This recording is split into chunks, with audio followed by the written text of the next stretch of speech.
नमस्कार, मी प्रणाली भोसले. माझे कोकणच्या बातमीपत्रात आपल्या सर्वांचं मनपूर्वक स्वागत करते. बातमीपत्राला सुरुवात करण्याआधी पाहूयात हेडलाईन्स.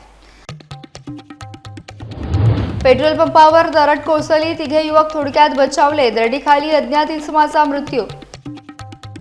भर पावसात ग्रामस्थ रस्त्यावर, बेलवडे रस्त्यावर रास्ता रोको आंदोलन. रस्त्याच्या दुरावस्थेवर नागरिकांचा संताप. नवी मुंबईतील ऐरोली नाट्यगृहाच्या सुरक्षेवर पुन्हा प्रश्नचिन्ह. पाहणीत आढळल्या दारूच्या बाटल्या. आणि पांडवकड्यात 2 तरुण वाहून गेले. युद्धपातळीवर शोधकार्य. धोकादायक धबधब्याकडे पर्यटकांची गर्दी. पाहूया सविस्तर वृत्त. रत्नागिरी जिल्ह्यातील लांजा तालुक्यातील वाकेड येथील पेट्रोल पंपावर घडलेल्या एका धक्कादायक घटनेत तिघे युवक थोडक्यात बचावले, तर दरडीखाली अडकून एका अज्ञात इसमाचा मृत्यू झालाय. भर पावसात काल रात्री 8:15च्या सुमारास पेट्रोल पंपाच्या कार्यालयीन केबिनमध्ये एक नग्न अवस्थेतील वेडसर इसम शिरल्याचे सांगण्यात येत आहे. केबिनमध्ये उपस्थित असलेल्या 3 युवकांनी त्याला पाहताच घाबरून बाहेर धाव घेतली. काही क्षणातच मोठा आवाज होत केबिनवर भली मोठी दरड कोसळली. या घटनेत बिहारमधील जैद अतिकुल त्यागी, सुहेल अयूब त्यागी आणि मोहम्मद शमीन सहबेज हे तिघे युवक सुखरूप बचावलेत. मात्र केबिनमध्ये असलेला अज्ञात इसम दरडीखाली अडकला. घटनेची माहिती मिळताच पोलीस, महसूल प्रशासन आणि इतर यंत्रणा तातडीने घटनास्थळी दाखल झाल्या. राष्ट्रीय महामार्ग प्राधिकरणच्या यंत्रसामुग्रीच्या साह्याने दरड हटवण्याचं काम सुरू करण्यात आलं. जवळपास 9 तास सुरू असलेल्या शोध मोहिमेनंतर पहाटे 4:30च्या सुमारास दरडीखालून अज्ञात इसमाचा मृतदेह बाहेर काढण्यात आला. या बचाव कार्यात पोलीस, महसूल विभाग, स्थानिक ग्रामस्थ आणि विविध स्वयंसेवी पथकांनी सहभाग घेतला. सिंधुदुर्ग जिल्ह्यातील सावंतवाडी तालुक्यातील चौकुळ गावातील मराठवाडी आणि बेरडकी येथे मध्यरात्री वादळी वाऱ्यासह झालेल्या मुसळधार पावसाने मोठे नुकसान केले. या नैसर्गिक आपत्तीत 24हून अधिक घरांचं नुकसान झालं असून लाखो रुपयांची हानी झाल्याचा प्राथमिक अंदाज व्यक्त करण्यात येतोय. मध्यरात्री सर्वजण गाढ झोपेत असताना अचानक वादळी वाऱ्याचा वेग वाढला आणि अनेक घरांवरील सिमेंटचे पत्रे उडून गेले. तसेच कौलारू घरांची छपरे देखील मोठ्या प्रमाणात उद्ध्वस्त झाली. या अचानक ओढवलेल्या संकटामुळे लहान मुले, महिला आणि ग्रामस्थांनी जीव मुठीत धरून घराबाहेर धाव घेतली. मराठवाडी, बेरडकी परिसरातील बहुतांश घरे 70 ते 80 वर्ष जुनी, मातीची आणि कौलारू असल्याने त्यांना सर्वाधिक फटका बसलाय. या घटनेत एका वृद्धाचे घर पूर्णपणे कोसळल्याची माहिती समोर आली आहे. सुदैवाने दुर्घटनेत कोणतीही जीवितहानी झाली नाही, मात्र अनेक कुटुंबांचे आर्थिक नुकसान झाले आहे. शासनाने तातडीने पंचनामा करून बाधित कुटुंबांना आर्थिक मदत, ताडपत्री, बांधकाम साहित्य आणि जीवनावश्यक वस्तू उपलब्ध करून द्याव्यात अशी मागणी ग्रामस्थांकडून करण्यात येते. आत्ताला कशा म्हटलं पाणी भरला म्हणून हे केलं. त्या काय झालं आपलं या आमचे बी सगळे होते.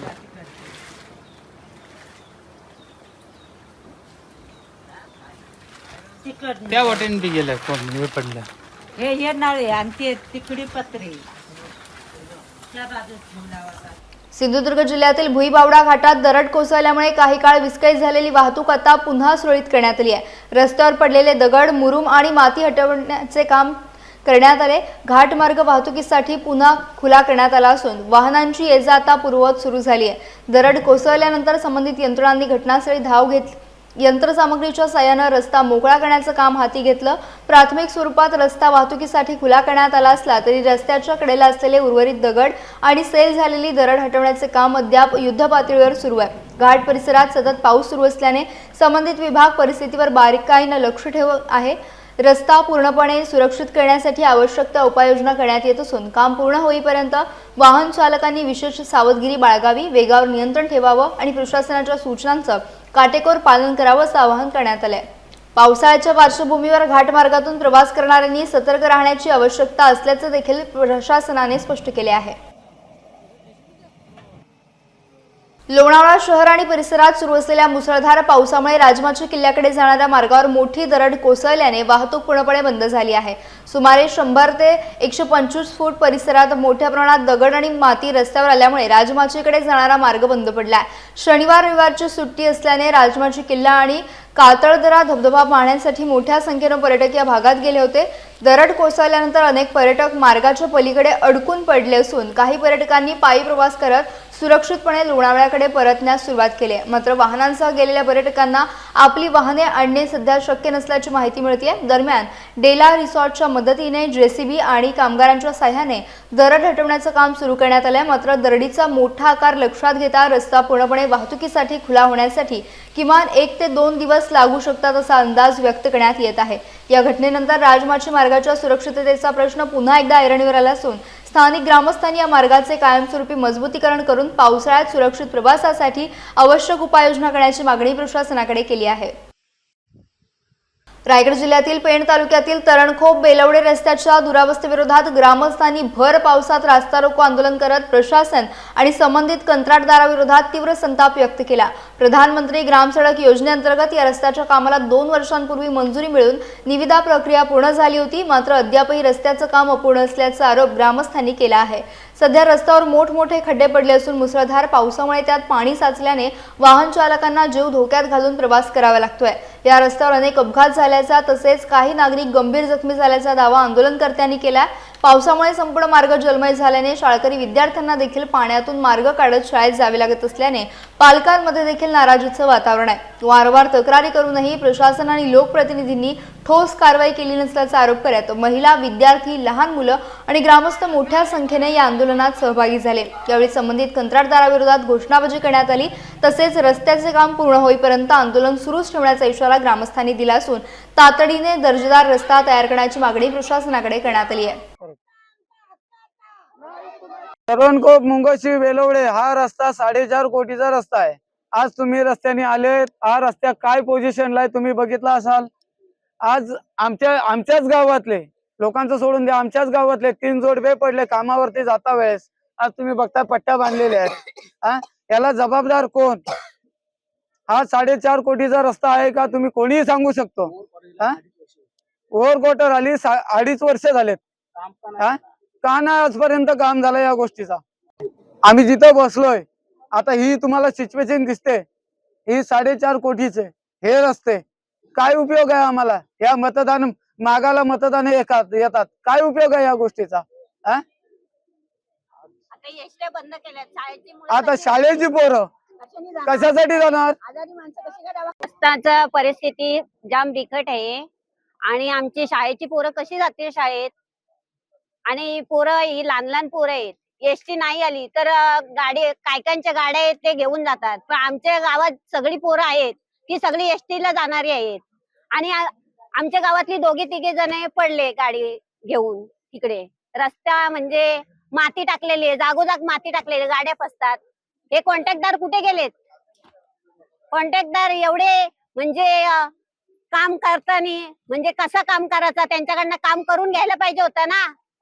काम चालू केलं तेव्हा व्यवस्थित करायला पाहिजे। सगळ्या मोऱ्या तुटलेल्या आहेत आणि काम करताना कॉन्ट्रॅक्टदारांनी उभं राहून तिथं व्यवस्थित काम करून घ्यायला पाहिजेत। नुसती खडी टाकून ठेवले, त्याच्यावर डांबर नाही टाकली, किती माणसं पडली आणि नुसती खडी टाकून ठेवले। डांबर टाकायला त्यांना काय झालेला? आजूबाजूला माती टाकलेली आहे, माती टाकून गाड्या फसल्या, कोणाचं काय झाला तर मग जबाबदार कोण आहे? सरकार आहे काय का कॉन्ट्रॅक्टदार आहे? रायगड जिल्ह्यातील पेण शहरात झालेल्या मुसळधार पावसामुळे प्रभाग क्रमांक 3 मधील शंकरनगर आणि आदर्शनगर परिसरातील काही ठिकाणी पावसाचं पाणी रस्त्यावर साचल्याने नागरिकांना मोठ्या गैरसोयींचा सामना करावा लागला। रस्त्यावर पाणी साचल्यामुळे ये-जा करणे अवघड झाले होते। या परिस्थितीची माहिती मिळताच प्रभाग क्रमांक 3 चे नगरसेवक संजय म्हात्रे आणि नगरसेविका सुजाता डाकी यांनी तातडीने घटनास्थळी धाव घेत परिस्थितीचा आढावा घेतला। त्यानंतर पेण नगर परिषदेच्या कर्मचाऱ्यांच्या तसेच जेसीबीच्या मदतीने साचलेल्या पाण्याचा निचरा करण्याचं काम तातडीने हाती घेण्यात आलं। जलनिचऱ्याचे काम पूर्ण झाल्यानंतर परिसरातील परिस्थिती पूर्ववत झाली आणि नागरिकांना मोठा दिलासा मिळाला।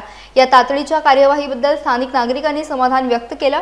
यावेळी बोलताना नगरसेवक संजय म्हात्रे आणि नगरसेविका सुजाता डाकी यांनी पावसाळ्यात नागरिकांच्या सुरक्षिततेला सर्वोच्च प्राधान्य असून शहरातील कोणत्याही भागात पाणी साचल्याची माहिती मिळताच तातडीने निचऱ्याची व्यवस्था करण्यात येईल अशी ग्वाही दिली। नागरिकांच्या अडचणी त्वरित दूर करण्यासाठी आपण सदैव तत्पर असल्याचं देखील त्यांनी यावेळी स्पष्ट केलंय।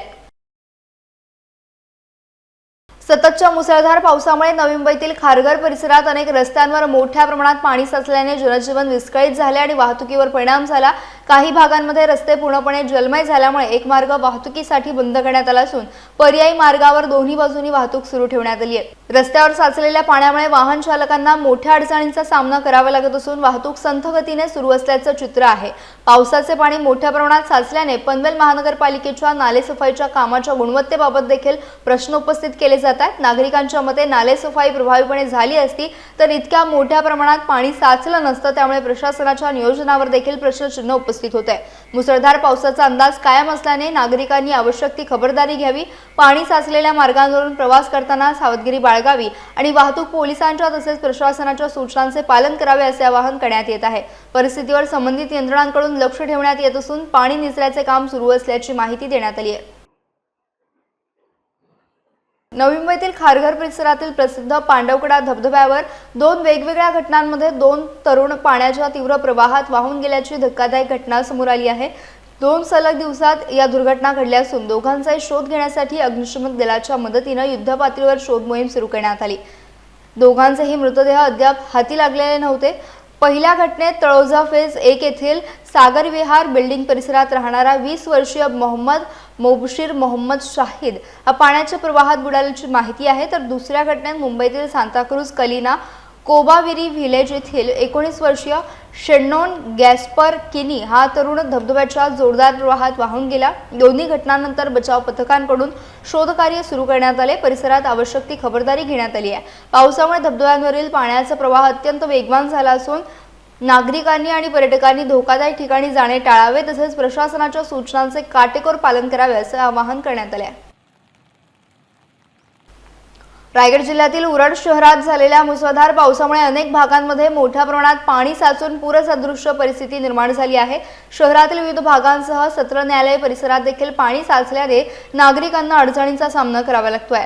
या पार्श्वभूमीवर उरण नगर परिषदेच्या नगराध्यक्ष भावना घाणेकर यांनी स्वतः घटनास्थळी जाऊन परिस्थितीची पाहणी केली। पूरग्रस्त भागात प्रत्यक्ष पाण्यात उतरून त्यांनी स्थानिक नागरिकांची देखील विचारपूस केली, तसेच अडकलेल्या नागरिकांना सुरक्षित स्थळी पोहोचवण्यासाठी सुरू असलेल्या मदत कार्याचा आढावा घेतला।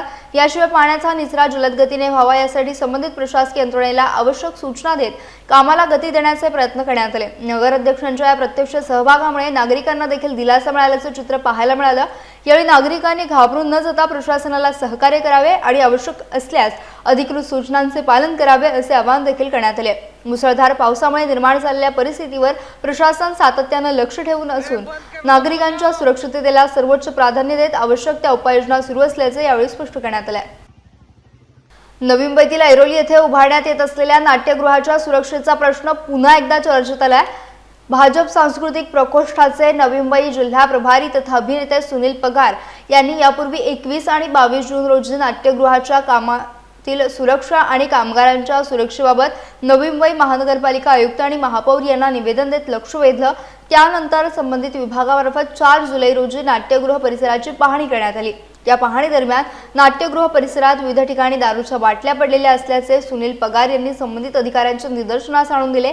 अधिकाऱ्यांसमोरच हा प्रकार उघड झाल्याने नाट्यगृह परिसरातील सुरक्षा व्यवस्थेबाबत त्यांनी गंभीर चिंता व्यक्त केली।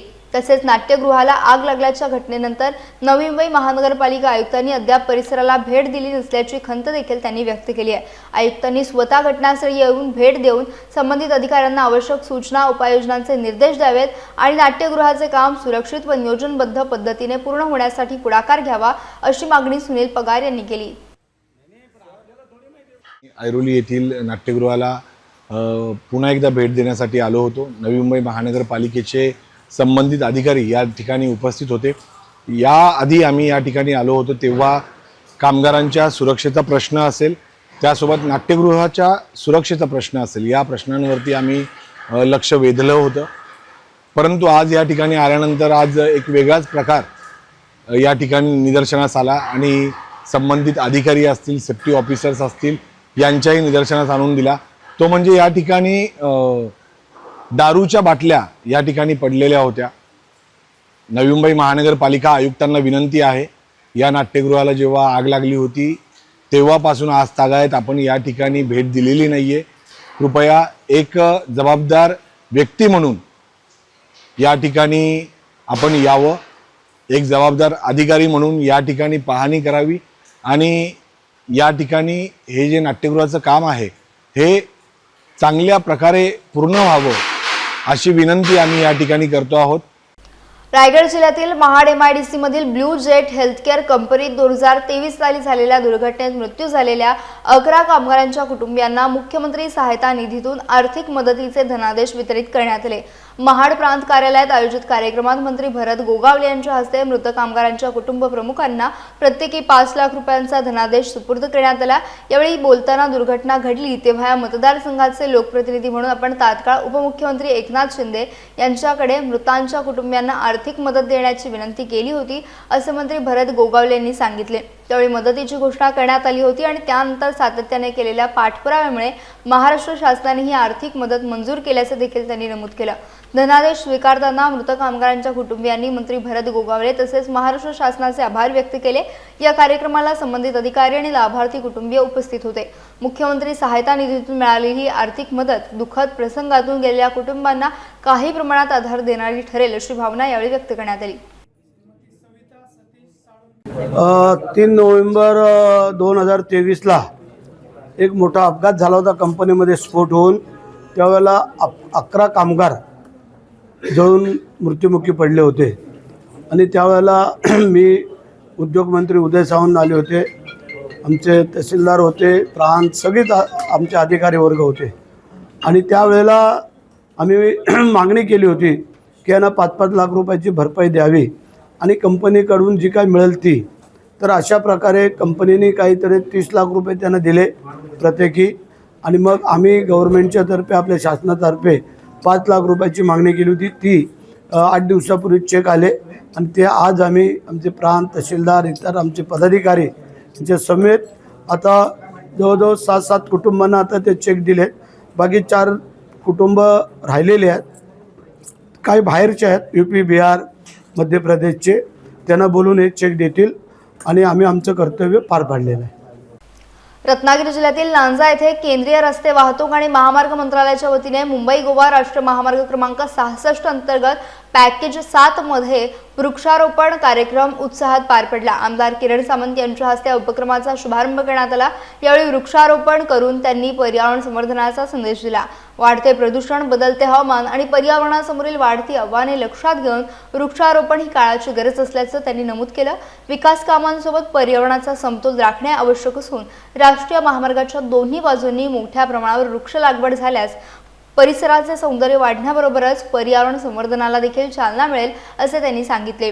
या उपक्रमांतर्गत विविध प्रजातींच्या वृक्षांची लागवड करण्यात येणार असून त्यांच्या संवर्धनावर देखील विशेष भर दिला जाणार आहे। कार्यक्रमाला राष्ट्रीय महामार्ग प्राधिकरणाचे अधिकारी, स्थानिक प्रशासनातील अधिकारी, सामाजिक कार्यकर्ते, लोकप्रतिनिधी, ग्रामस्थ आणि पर्यावरणप्रेमी मोठ्या संख्येने उपस्थित होते। उपस्थितांनी वृक्षारोपण उपक्रमाचे स्वागत करत पर्यावरण रक्षणासाठी प्रत्येकाने पुढाकार घेण्याचे आवाहन केले।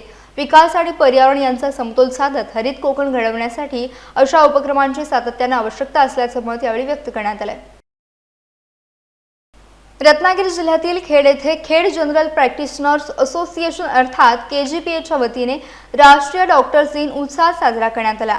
या कार्यक्रमाला चिपळूण येथील मायश्री सोलर टेक्नॉलॉजीचे प्रमुख सुशील खेडेकर प्रमुख पाहुणे म्हणून उपस्थित होते।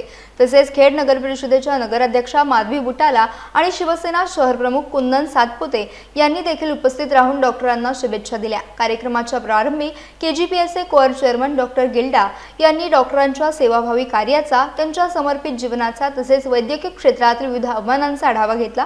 KGPAचे अध्यक्ष डॉक्टर परेश मळणगावकर यांनी समाजाच्या आरोग्य व्यवस्थेत डॉक्टरांची भूमिका अत्यंत महत्त्वाची असल्याचं सांगितलं। यावेळी प्रमुख पाहुणे सुशील खेडेकर यांनी पर्यावरणपूरक आणि प्रदूषणमुक्त भविष्यासाठी सौर ऊर्जेचा वापर वाढवण्याची गरज आणि त्याचे फायदे याविषयी मार्गदर्शन केले। कार्यक्रमाला KGPAचे सचिव डॉक्टर सिद्धेश चिखले, कोषाध्यक्ष डॉक्टर राजेश यादव यांच्यासह अनेक डॉक्टर्स उपस्थित होते। कार्यक्रमाचे सूत्रसंचालन डॉक्टर वैदेही शेळके यांनी केले तर कार्यक्रमाचे नियोजन डॉक्टर फरहाना अलवी आणि डॉक्टर शुभांगी राठोड यांनी केले।